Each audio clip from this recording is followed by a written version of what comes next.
and welcome back. My name is Zunera Mazhar. I'm the head of policy and government affairs for the Digital Chamber. It's the largest crypto trade association and blockchain trade association in US. We have over 200 members, and I am very excited for my conversation today. John, why don't you start by telling us a little bit about yourself? Thanks, Zunera. Good to be with everybody here at another SALT conference. It's great to be in London as well. John Nahas, Chief Business Officer at Avalanche, the firm supporting the growth of the Avalanche blockchain. I've been with Avalanche for 5 years, since the beginning and the launch of the Avalanche network. In my capacity, I oversee all the verticals from institutional payments, DeFi, enterprise, consumer, infrastructure, and everything in between, as well as 8 international teams. So been growing the ecosystem for a while. It's great to be at SALT. Great, thank you. Tell us a little bit more about growing the ecosystem. How big is Avalanche, and what are some of the work that you guys are doing right now? Avalanche has millions of users, whereas I think to take a step back, if you look at the current state of the blockchain ecosystem writ large, what you've seen over the course of the last couple of years, Kyle Samani was here speaking as well about Solana and stuff, is you've seen the continuous launch of new blockchains, right? New blockchains, new features, a little faster, a little cheaper, in search of use cases and users to build upon. Avalanche has a different viewpoint here. Avalanche was launched 5 years ago with the explicit mission statement of tokenizing the world's assets. And in order to do so, the Avalanche system was built from the ground up in order to allow for such assets to be tokenized, whatever they may be. So Avalanche is not just a single blockchain. We do have a public permissionless blockchain that anybody can deploy on, where a lot of liquidity lives, where a lot of tokenized assets, such as stable coins and everything else, live. But we also have the ability to deploy purpose-built or custom blockchains. So we have about 70 plus blockchains live now, 150 blockchains that are coming online, with many, many more. So we can get into this in a bit as well, but we see, we've done work with the likes of JP Morgan, T. Rowe, Wellington, Citi, KKR, Apollo, BlackRock on the institutional side, FIFA, Nexon from Korea, a major gaming publisher, on the gaming and entertainment side, as well as even FanHub. FanHub is a UK-based firm that's doing music and loyalties as well. So we're seeing that. NFT ticketing, so Sports Illustrated tickets, TixBase, a new way of doing event ticketing. And then the crypto native side from DeFi and all the emerging kind of primitives on the financial side as well. Well, FIFA was in the news recently. Want to tell us a little bit more? Were you involved too? Well, look, one of the defining factors, as I mentioned, about Avalanche is the ability to build your own blockchain. We do not believe in the single pipe theory. If you look at all of our competitors, they are a single pipe that assume that everything will flow through that one pipe, right? So if you look at that setup, that assumes that stable coins and crypto tokens and stocks and bonds and everything else will run through one pipe alongside each other. It just doesn't work that way. For us, we allow for custom purpose-built blockchains that serve the business need. And as someone as large as FIFA is not going to deploy alongside meme coins and NFTs and crypto native assets and everything else. They need their own setup. Just like they would go to AWS or GCP to have their own servers, they're going to want their own blockchain to allow for their business use cases. So they have started initially with a project called FIFA Collect, which are NFTs or collectibles of existing players, historic players. They're great collectibles. But what they recently did is they opened up something called Right to Buy, RTBs. And if you are a participant on the network and you buy these collectibles, you have a right to buy a ticket to the FIFA World Cup. So it's like buying a reservation, right? That's a great tokenized use case. Well, the Swiss came in and said, that's gambling, the authorities, and now they're arguing on whether it's gambling or not. Well, clearly it's not. It's, somebody wants to exact a tax.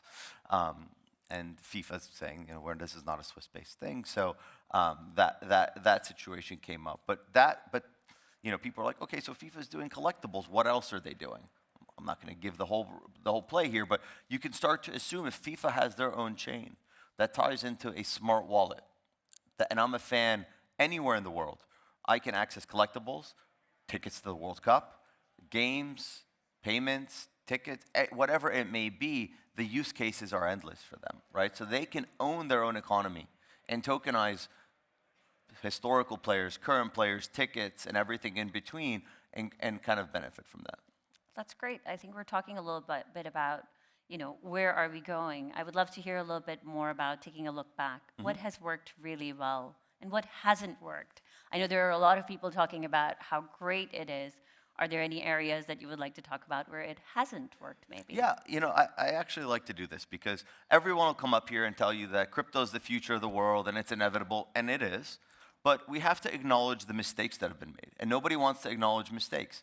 I think first and foremost, when it comes to tokenization, for the longest time, both sides were speaking over each other. And what I mean by that is traditional asset managers and traditional firms would say, well, if we just put this thing on a blockchain, then the crypto people will buy it. No, it doesn't work that way. Crypto people don't care about insignificant yield. And the crypto people say, well, technology solves everything. And if you just digitize this or tokenize this or fractionalize this thing that really doesn't trade, well, people will trade it. That also didn't work, right? So people were speaking over each other. So I think that's been a shortcoming. Another shortcoming is I think the hyper-financialization of our industry has led to kind of this constant cycle, right? We heard today, Arthur was speaking about it, Kyle was speaking about it, about narratives. Crypto loves to play in these 3 to 6 month narratives where tokens go up and down and people do all this crazy stuff. That is hindering adoption and growth and kind of delivering on the promises of this industry. This industry was supposed to first and foremost disrupt payments or peer-to-peer. We have yet till today to see a killer app in the payments or remittance space, right? We can talk about capital markets on the internet that trade 24/7. Well, for the last year, all you heard about was meme coins. Meme coins are not going to bring real value to people. They are lottery systems on a 24/7, 365 casino. So if we want to take this industry forward, which we are trying to do, and look, we have our shortcomings sometimes as well, we have to acknowledge that this hyper-financialization and this casino aspect and this speculative aspect is actually a hindrance to where we're trying to go. That is why people don't take crypto so seriously all the time, right? Great, we can have internet capital markets, and all we do is trade meme coins. One guy turns $1,000 into $1 million. How many thousands of people lost hundreds and thousands of dollars on the back end of that guy that you saw on X talking about how he made so much money, right? Like, this is not the future of finance. The future of finance is not going to be a silo where everybody can trade everything. And if anything, I think we're seeing this market that's supposed to be 24/7, 365 and transparent be kind of institutionalized by taking things and putting a traditional wrapper on them, right? You're seeing this with digital asset treasuries. You're seeing this with crypto companies that are going public, right? Instead of tokenizing their shares and trading them on their own ledgers, they're taking them public, right? They're putting a traditional wrapper because the world still needs comfort. They need authority. They need credibility. And the traditional markets still serve to give people that sense of safety. And we are now starting to see that kind of come to fruition. And we're working on that. We're working with a ton of players across the board to bring real use cases to the market, whether it be real world assets, which is a terrible term, by the way. Crypto has an amazing gift to name things just awful, right? Like real world assets assumes that things that are not real, that other things are not real world assets. But there's also real world activity, right? So when we talk about tokenization, we can talk about cash in the form of stable coins, not just dollars, but we have, US dollars, we have British pounds, we have Canadian dollar, Brazilian real, Swiss francs. Avalanche currently brought on the first Korean won stablecoin, the first Japanese yen stablecoin in JPYC. You can't just have cash in the form of dollars. You need dollars and FX currencies. So I think FX is a great market. We are building there. That's stage one. Stage two then becomes bonds and money market funds. So we have an Apollo fund on us. We have BlackRock's Biddle on us. We have Franklin Templeton's Benji. We have many more on that level. So that's a step above, right? When it comes to equities, we're working with Denari. Denari is a fantastic use case. You've heard about people trading stocks now on blockchain and in crypto.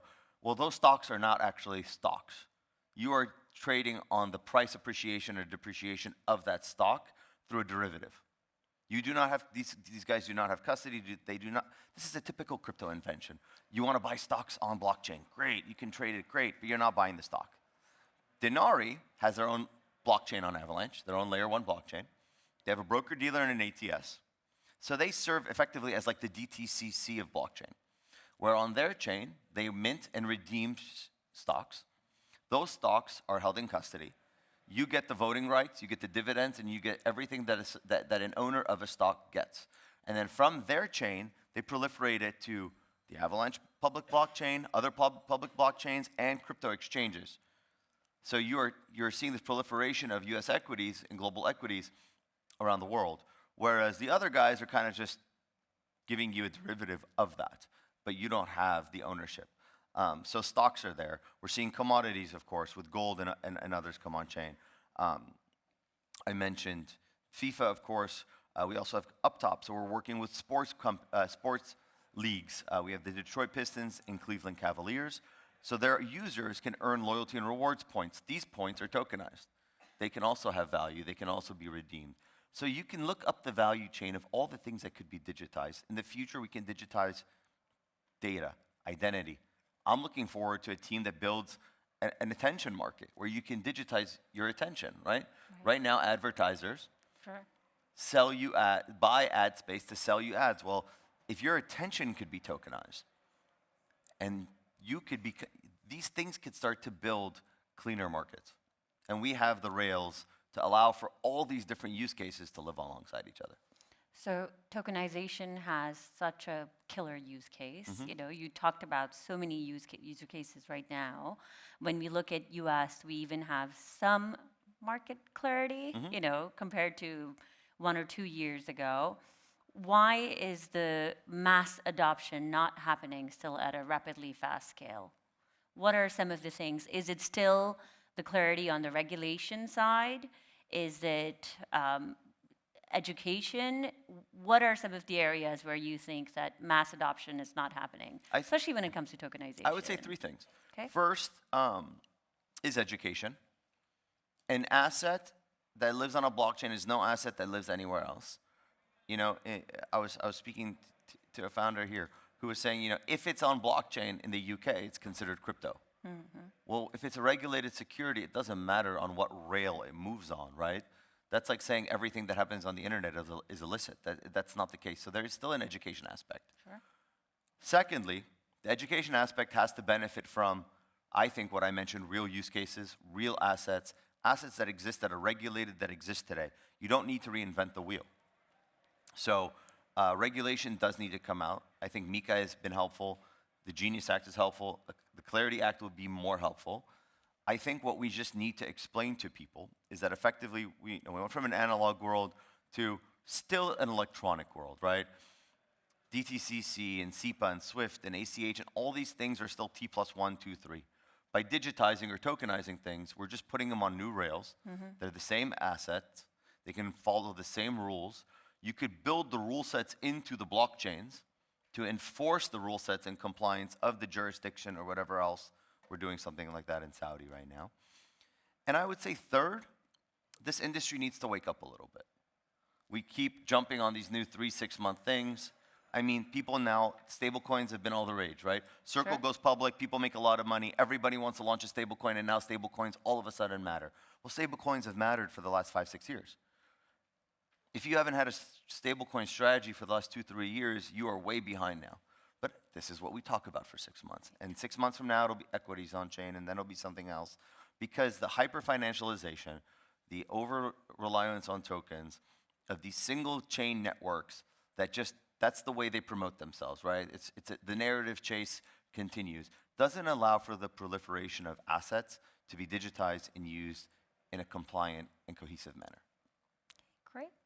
I would say maybe stablecoins have, you know, the conversation has also gone up because there's regulatory clarity, right? I would say trade associations like Digital Chamber and others played a critical role in guys are making doing sure we great have work. Genius Act, pass. And now with market structure clarity. So I think that probably had some role in ensuring that globally we can be looked at as, okay, there can be mass adoption possible because there's regulatory backing behind it. Where do you see tokenization going? You just talked about, not to talk about 3 to 6 months, but overall, where do you see this space going over the next few years? And how is Avalanche positioned to take advantage of that? So, first of all, thanks to you and the Digital Chamber and all the organizations that have been doing the good fight. I mean, you're doing God's work, and it's been very helpful. For the longest time, we've kind of done this discussion and done this talk, and crypto, came from the shadows and grew into what it is today, using blockchain technology. I think, again, regulation gives us that seal of approval, that even though we don't technically need it, because you can build compliance systems today using existing infrastructure, whether it be Avalanche or other things, but that blessing is still not there. Just like the Genius Act unlocked stablecoin adoption, I think the Market Clarity Act will do so as well. But I will say, I think the market is going to, so I will be the optimist now. The optimistic side is more clarity is coming, more regulation is coming. There used to be a feeling in the industry that bad regulation was bad. Like we didn't want bad regulation. No regulation was better than bad regulation. There was a shift in the last administration, and now with this administration, regulation is helpful. Because no entity, no institution wants to wake up one day, 1, 3, 5 years down the line and be on the wrong side of an imaginary line that just got put up. You can work within the confines today, but I think it gives us that benefit. Where Avalanche differentiates itself, like I mentioned earlier, is we don't believe in a single chain future, meaning one pipe, right? Imagine all dollars flowing through one pipe. That doesn't work that way. There's ACH, there's the FedWire, there's all these different things. Same with equities, same with everything else. Whether you're an institution, a bank, a government, an asset manager, a startup, a fintech, a neobank, you're going to use a blockchain. Our bet is simple, that in 25 years from now, blockchains will be the rails that allow for the transfer of value, just like Web 2 allowed for the transfer of information, and that there will be a proliferation of blockchains. There will be hundreds, if not thousands, if not tens of thousands of blockchains, but they must be purpose-built. This whole, we have seen generations of blockchain technology emerge over the past couple of years, but we're still stuck in a first-generation business plan. One chain, put everything on it. That doesn't work. And that's been good because the cycles allow for that. We believe, just like if you asked me 20 years ago if I needed a website, I would tell you, you're crazy. Like, I'm not a bank, I'm not an institution. Well, every asset manager, every business, whether it's compliance or jurisdiction or use case or asset class, will need its own chain. And we believe in proliferating these purpose-built chains that are parallel to each other, that work in unity and have the ability to work together, interoperability between assets, to move, digital dollars in the form of stable coins from one chain onto another to buy equities, to trade for commodities, or whatever it may be. So whether it's cash or bonds or equities or loyalty and rewards, ticketing, royalties, anything, there's just not enough kind of infrastructure to support that within the single chain thesis. Our thesis is everybody will eventually need a blockchain. We have poured hundreds of millions of dollars of venture capital money into making blockchains a little bit better and a little bit faster without actually creating the demand for them, right? So let's stop trying to reinvent the wheel and find the demand and the use cases, and by allowing for builders, regardless of their size, whether a startup or a neobank or an institution, they're going to need these systems. We've seen them try it with enterprise permission systems that live in a silo. With us, they can be permissioned or permissionless. They can work together or not work with anyone at all. That customizability is what blockchains have been missing. We've been trying to deliver that, and that's where we're kind of looking forward to.